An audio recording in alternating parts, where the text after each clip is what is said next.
I appreciate you all coming. We're a little bit into practice now, a little over a week. It's funny how we don't practice 2 times a day anymore. They reduced the number of practice days from 29 to 25. As of tomorrow, will be 2 weeks before we play our first game. And then they changed the rules where you actually can play a few freshmen without losing a redshirt year. So they cut practice backs and they add freshmen to the mix, and all of a sudden you have a completely different environment during training camp.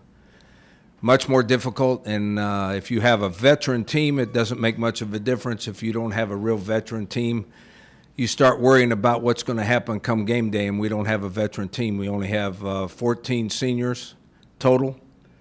We got some talented younger guys, but they haven't played very much football, so it's a little more unsure than it has been in the past on what kind of team we're going to put out there, especially early in the season.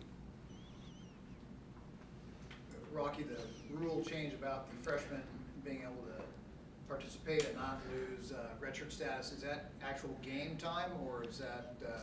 Yeah, they can play in 4 games and still be redshirted.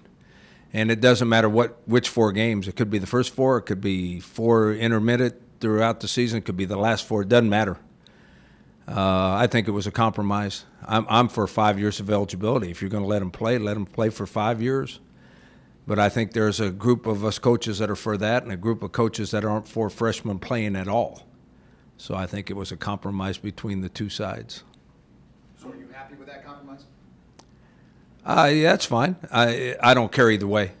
It makes it more difficult during training camp, and I just said with fewer practices, somehow you have to get them enough experience or have to know them good enough to determine whether you want to put them in the game or not. Mm-hmm.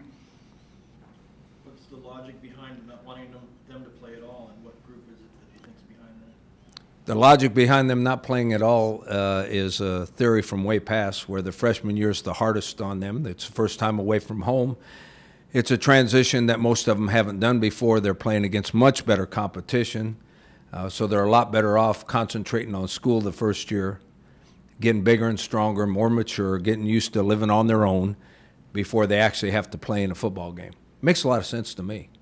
But if you're going to let them play it at all, just let them play for 5 years. Why try to make an arbitrary rule where they only get 4 games? I have trouble with a lot of NCAA rules, so. Do you have a thought on a strategy that you would use for that, saving them for the end of the season? I have a lot of thoughts on it, and they kind of change daily. Originally, I thought that we would just save them and try to play them in the last 4 games because you're always going to lose a guy or 2. And even if they're not in the game plan, they'll be better players at the end of the year than they are at the beginning of the year. But if you get to the end of the year and you need them to play at a high level in order for you to have a chance to win the championship, you better get them some experience throughout the year as you go. So I don't know how we're going to handle it. Right now, if we scrimmaged last night, right now I would say there's only 4 freshmen that would be physically able to play for us the first game, where they know enough what to do and they're good enough athletes to handle the difference in competition. And right now I only see 4 that could actually get into a game and play efficiently, you know. What's that? Who are those 4? Oh, I don't want to name them right now because they're only freshmen. That might ruin their whole year. Do they know who they are? Have you told? No, they don't know who they are. We treat all freshmen the same, bad.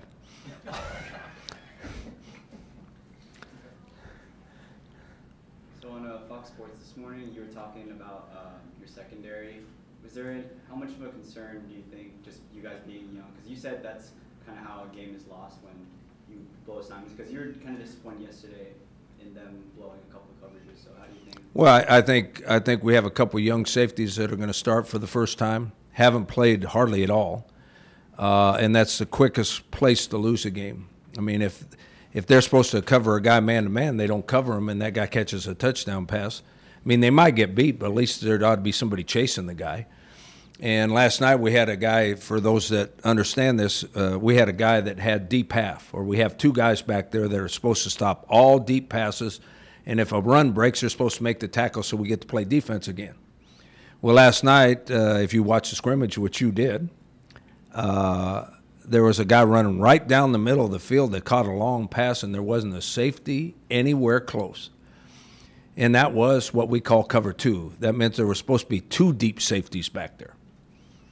And that's the quickest way to lose a game, give up a big play. Do you think some of that could be attributed to maybe the quarterback looking off the safety, or maybe the offense could deceive the safeties? When you have a deep safety, you can look him off, which means you can throw it to a guy away from him, but there's still somebody back there standing back there in the deep zone that has a chance to react to the ball in the air. There was nobody standing back there last night. Rocky, when you prepare for Stanford, is it Bryce Love playing defense against Stanford? Is it Bryce Love first and everyone else? What's your approach there? Well, Stanford, they're the opposite of us. They have a lot of veteran guys coming back, him being the most notable because he was a great player last year and probably the lead candidate to be the Heisman Trophy winner this year. He's an unbelievable talent, and you're not going to hold a guy like him down. You just have to control him enough to try to give yourself a chance to win the game. But as I say all the time, you know what else they have is big, strong offensive line. Doesn't matter how good that running back is. If those big boys up front don't block very well, you got a chance. Well, they got a big, experienced offensive line too. So they have all kinds of issues with. We have all kinds of issues with them trying to beat them. Do you see improvement in your defensive line though this year against the run? Well, I think we played the run pretty good last year, except for one game. And the statistics prove that out. If you take one game out of the season, we played really good run defense. And there were more veteran in the defensive line than we were last year, so we ought to be able to play better at the defensive line. Are there any concerns with depth on the line, though? Yeah, there's a lot of concern because the guys backing them up are young guys. Yeah.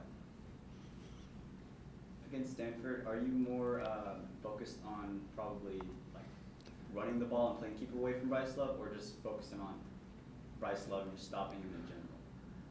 We never focus on one guy. It's an 11-man game or a 22-man game in a football game. One guy does not win or lose the game for you. I mean, Bryce Love will probably have a good day rushing the ball. Hopefully he won't score too many times so we have a chance to win. But if he was there with a bad offensive line, you wouldn't even know who he was. So it's an 11-man game. It's not a one-man game. And we don't ever design a defensive game plan or an offensive game plan because of one guy. Our style is to try to run the ball and keep them off the field. They have trouble scoring if they're off the field.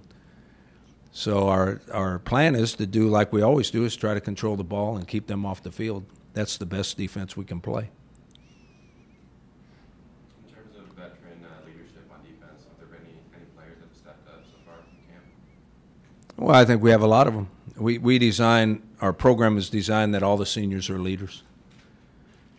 I think that some of them, that's more their personality than others. And it's hard to lead if you're not a pretty good player. So, most of our seniors are guys that have played for us and played well, and right now they're doing a great job of leadership. Has anyone stood out? Nobody's stood out any more than anybody else. What do you hope to see out of Saturday's scrimmage?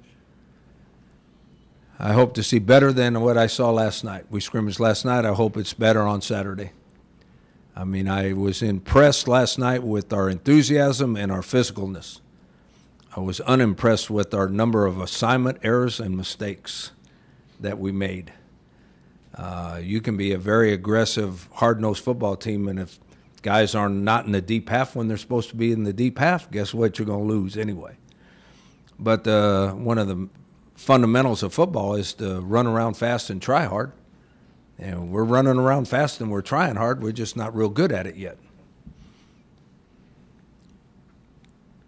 Rocky, with regards to Washington, I know you've seen him in game action or anything, but since the spring and summer workouts, what are you most excited to get him back there as a featured back? What does he bring to the table that you're saying, I want to see that? I'm excited to get him in these positions. Well, all you have to do is look at what he's done the last couple of years as the backup.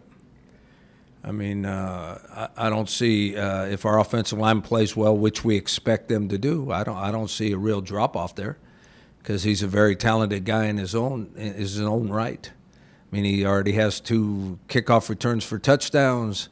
He last year averaged over 6 yards a carry. The year before that, he averaged over 8 yards a carry. Right now you can't see him do much because when we actually hit and tackle people, he's not in there. I was just making fun of him that he's the freshest guy in this office, because us coaches, we're old and we're not getting much sleep, so we're kind of worn out. And the other players that are beating on each other, they're kind of worn out while he stands and watches everybody else. So he's pretty fresh. So the first game, I'm sure he'll look really quick and fast.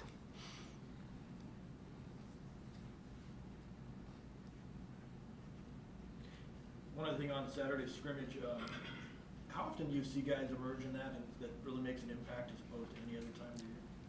Well, since we have fewer practices, we've had to speed up the process. I expect Saturday is the last full scrimmage we will have before we play in the game. And last night we had a lot of good athletes that have been around for a little while, not just freshmen, that we expect to be good players, and potentially they're very good players, but they made a lot of errors last night that are mental errors. Kind of in the wrong position, used the wrong technique, or maybe even blew an assignment or 2. Normally what you see is a gigantic improvement from the first time you go full speed to the second time you go full speed. So we're hoping to see a big improvement in that sense Saturday, and if we do, we'll be all right. We'll be on the right track. Saturday, if they make the same kind of mistakes they made last night, that means they have to play a couple games before they understand how it works. And that's a bad deal for an inexperienced football team. Coach, obviously the Fan Fest is for the fans, so how do you think you've seen throughout your time here the fan base grow in regards to San Diego State football? Well, I think the fan base is growing. I think it's going to continue to grow. As long as we play well, I think it'll continue to grow, because I think that there's still a lingering effect from the NFL team leaving.